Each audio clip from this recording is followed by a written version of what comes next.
Well, happening tomorrow, Macon Judicial District Attorney Anita Howard and other local leaders and community groups are coming together to address violence in Macon. They say they want solutions as homicides in Macon set a new record this year. Herbert Denard joins us. He's the Executive Director of Changing Mindsets. I also have Macon Judicial District Attorney Anita Howard. Thank you both so much for being here with us. Thank you. Thank you. Well, first tell us a little bit about the Walk Away initiative. What is that?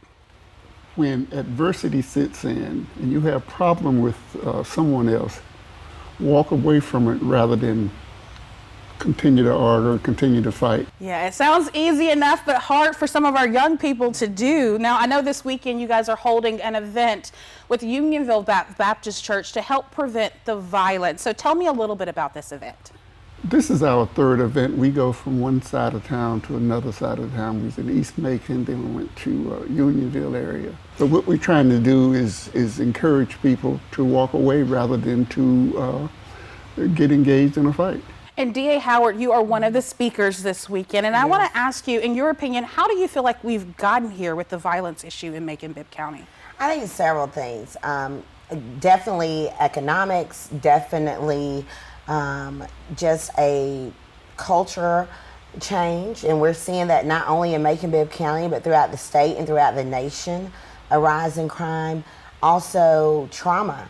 That's why it's so important as the district attorney for me not to only focus on prosecution, but to focus on prevention.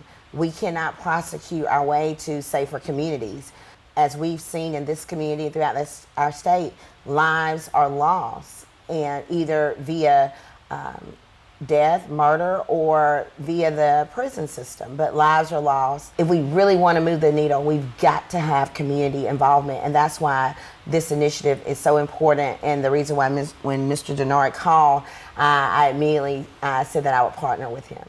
And again, you are one of the speakers. What would you say to people who say like more needs to be done, the DA's office or the sheriff's office isn't doing enough for our communities?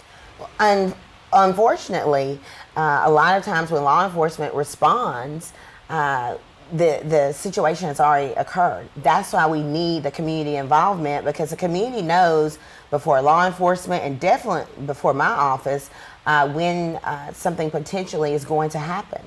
And that's why it's important for us to make sure as elected officials, as public servants, that we are intentionally engaged in the community that we serve. Relationships are so important. Final question here. Who should attend this event? Who do you guys want to see this weekend? I want the community. We need to come together and not be spectators while people are killing each other. I don't have all the answers. The district attorney doesn't have all the answers. Nobody, but I believe collectively, if we come together, we could search and find the answer to try to make Macon a better place. All right. Thank you both so much for your time today. This event is Saturday from 11 until 1 p.m. at Unionville Baptist Church on Houston Avenue, and lunch will be provided. Thank you guys so much. And the speakers include District Attorney Anita Howard, Macon Chamber of Commerce Board President Dr. Ivan Allen, and Pastor Ike Mack with Unionville Baptist Church.